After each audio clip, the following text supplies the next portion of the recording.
Hey guys, welcome to today's video where I'm going to be doing the Get to Know Me tag.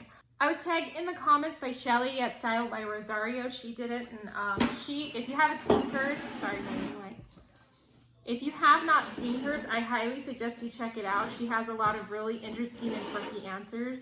Like she's bothered by mushrooms, which I thought was hilarious. Okay guys, so let's just jump in, and you will hear some ambient noise. I have my 2-year-old next to me, and he's just noisy. So the first question is, what is the toughest part of YouTube you have experienced so far?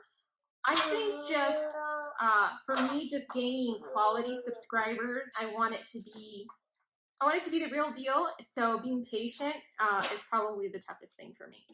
Question 2 is, what are 3 weird random facts about you? Is there anything? I don't really think I'm that interesting.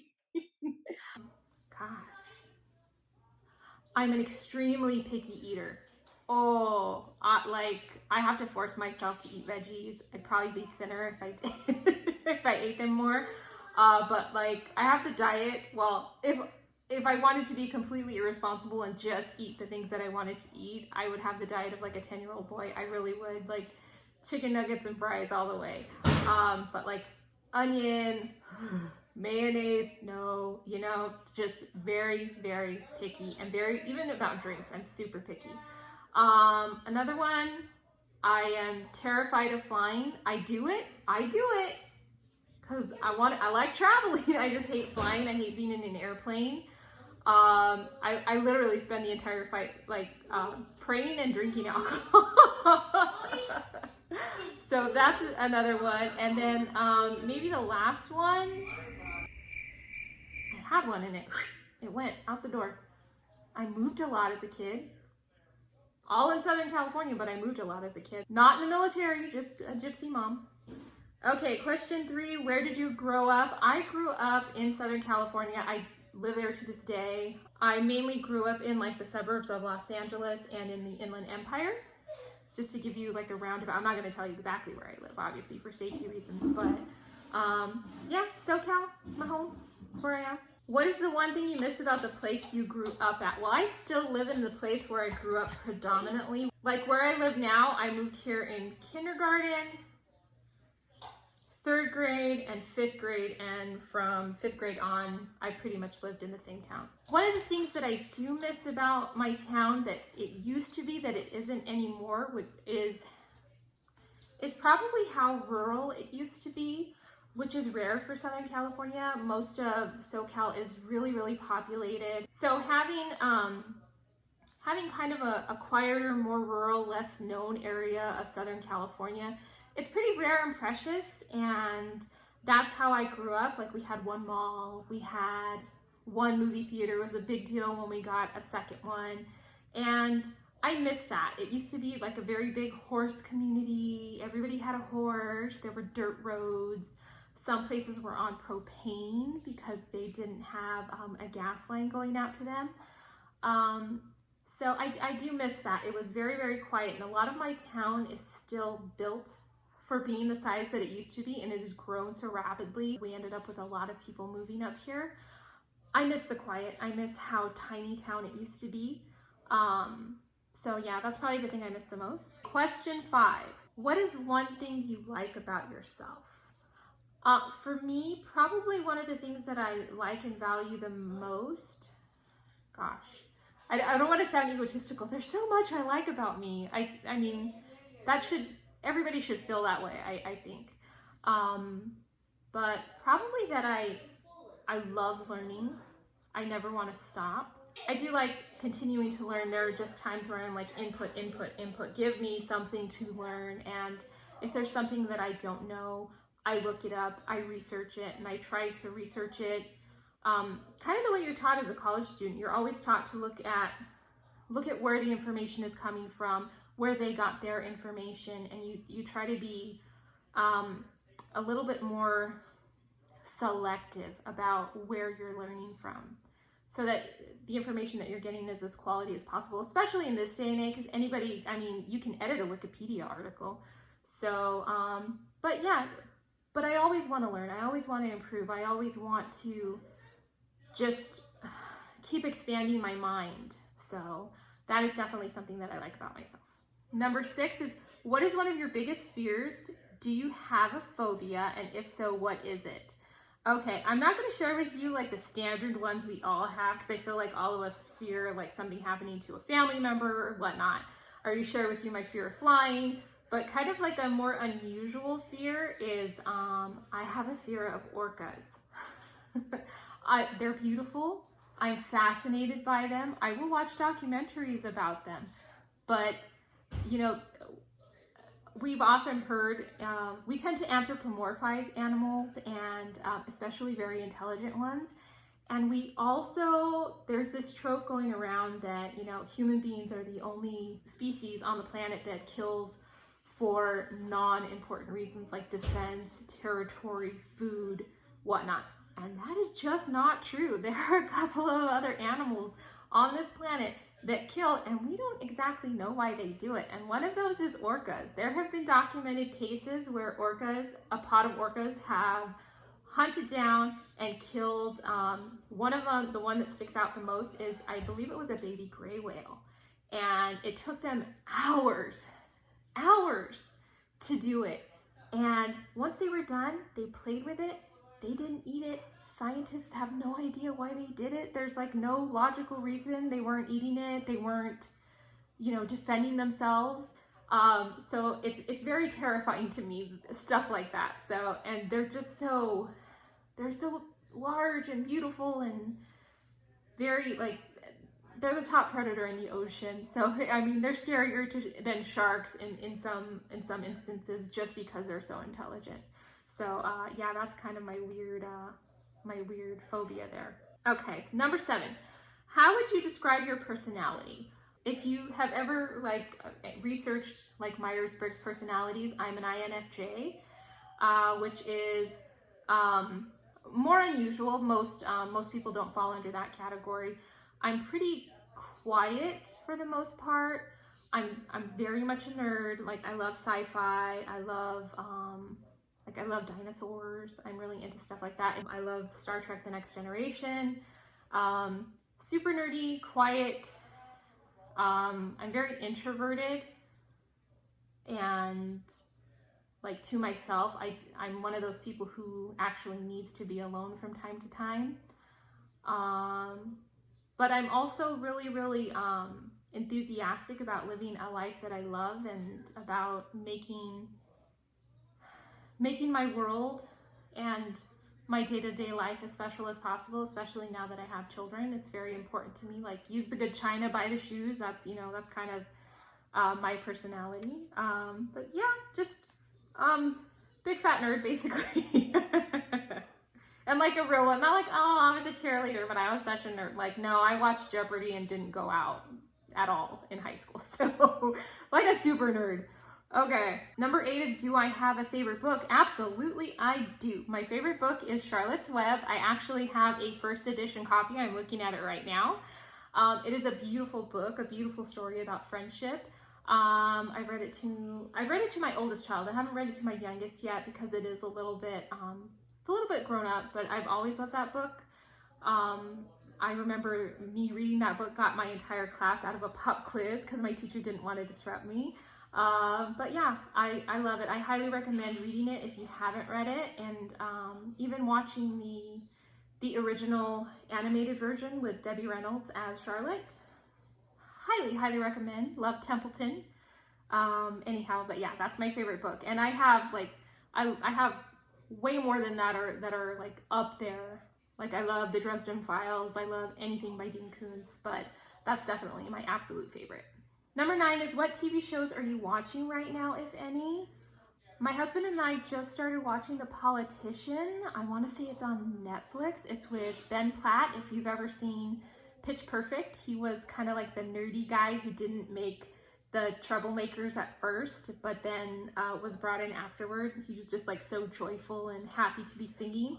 He does sing in this, but it's a much different role. It's definitely a very dark, like a dark comedy, I would qualify. It reminds me of Heathers a lot, if you ever watched that, if you're like an 80s kid, like moi. So yeah, that one's good. My husband and I have been watching Penny Dreadful. I've been binging the Good Witch like crazy as well. So, and then I always have like my standbys. I love watching Frasier, Buffy all the way, forever and always Buffy. And then number 10, excuse me. How do you handle confrontation? I tend to avoid it. I do not like confrontation. I do not care for confrontational people. I think that there are more constructive ways to go about it. You have to like really, really anger me to get my mouth to go off. It does happen. It has happened, and it's usually like, oh, you, that kind of thing. But yeah, for the most part, I tend to avoid it. It's not worth my time. It's not worth my energy. But if you like really, really step on my toes, you know, I'm gonna go off on you. But that's a rare occurrence, like most people, you know what I mean? We all have our hot buttons, so it doesn't really happen all that much for me. Number 11 is best advice you were given. Oh, this one is pretty easy for me. A few years back, my Aunt Carrie, who passed away, I'm gonna try not to cry, she passed away in 2017, pretty young. She was in her early 40s. I knew her most of my life. I went to her high school graduation. She married my uncle not long after they graduated. And I love her children, all that. And I remember her telling me, you know, I used to worry about the house being dirty, and like I would spend all this energy and like get so upset because the house was always a wreck. And if I could do it over again, because she knew at this point that her time was limited with her children, she said, I would just spend time with them. She said, if I had it to do over again, I would spend as much time with them as possible when they were little. And I wouldn't worry about that other stuff.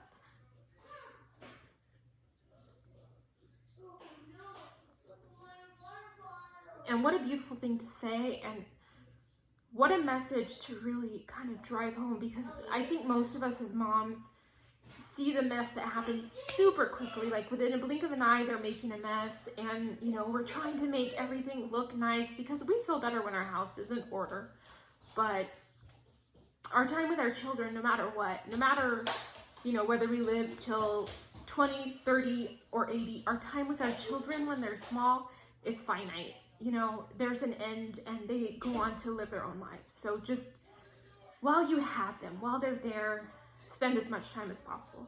That was probably the best advice I've ever been given that really, really stuck with me.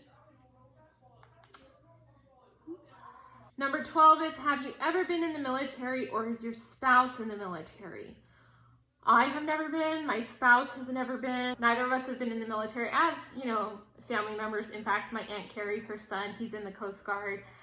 He's up in the Bay Area, and we try to see him as much as possible. But yeah, us directly, no military experience. But thank you for serving if you do. Okay, number 13. Who was my first concert? The Backstreet Boys. As a graduation present for my sister and I graduated a year early, so I was able to graduate with my sister, who is my best friend. As our graduation present, my mom let us go see the Backstreet Boys, and we saw them at the Pond in Anaheim. And it was fantastic, and in fact, Mandy Moore opened for them, so I got to see her too. So, and it was great. I've seen them a couple of times, even as like a grown-up, and they're just awesome. I love them. Kevin still be looking good too, by the way. Number 14, do you have an item that you had for years and could never throw away? And if so, what is it and what does it represent? Gosh, I have several of those. I'm very sentimental about certain things. Probably the one that comes to mind first is I have my maternal grandfather's handkerchief, and it has his initial embroidered on it. Let me go get it actually, why not? It's this guy here. You can see it's very old and stained, but you can see it's embroidered, and it has his initial. His name was Gilbert. My mom gave this to me when I got married as my something old to walk down the aisle with, and I've had it ever since. 13 years I've had it, and I will always have it. I have lent it out, like I gave it to my cousin Valis for something borrowed when she got married, and I'll probably pass it on to one of my boys when I go.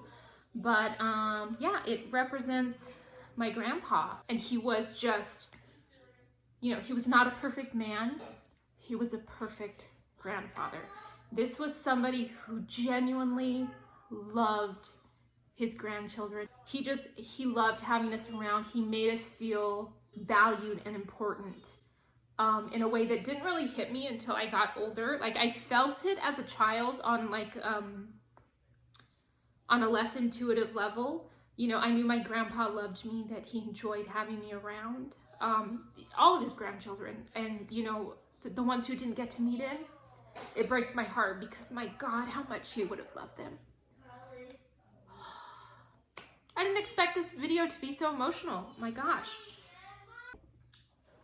Anyhow, it just represents him, and I have really nothing but fond memories of him. He was just such a light in my world. So yeah, definitely precious holding on to this.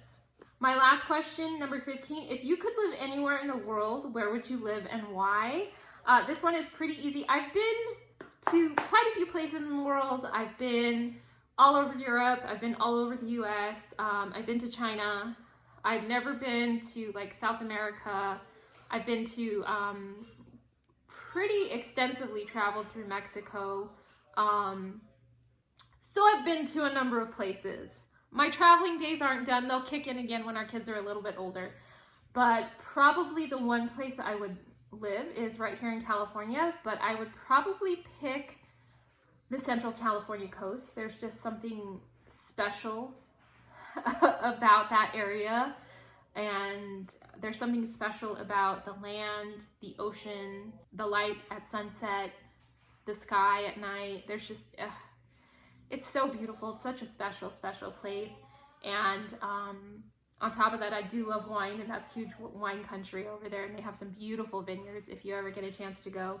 But there is a little town, if you were driving up PCH heading north, there is a little town on the way to Hearst Castle called Cambria, and I would probably live thereabouts. It's just a beautiful little town. It's a beautiful area if you've ever been out there. It's just stunningly gorgeous. So yeah, that would definitely be the place for me, because California is home. I love my state. I love where I'm from. We have so much here. We're one of the larger states. If you're watching from outside of the US, I think most people know generally where California is. It's just all gorgeous. There are some places that maybe you don't want to go to, like anywhere, but for the most part, it is a beautiful state. Well, that is it for my 15 questions. I apologize for getting so emotional. How many people am I supposed to? I haven't even thought about who I'm tagging. What a wiener. Generally speaking, we usually tag about 3 people, so I'll tag 3 people here. I'm going to be tagging the Unmodern Millennial, Kayla.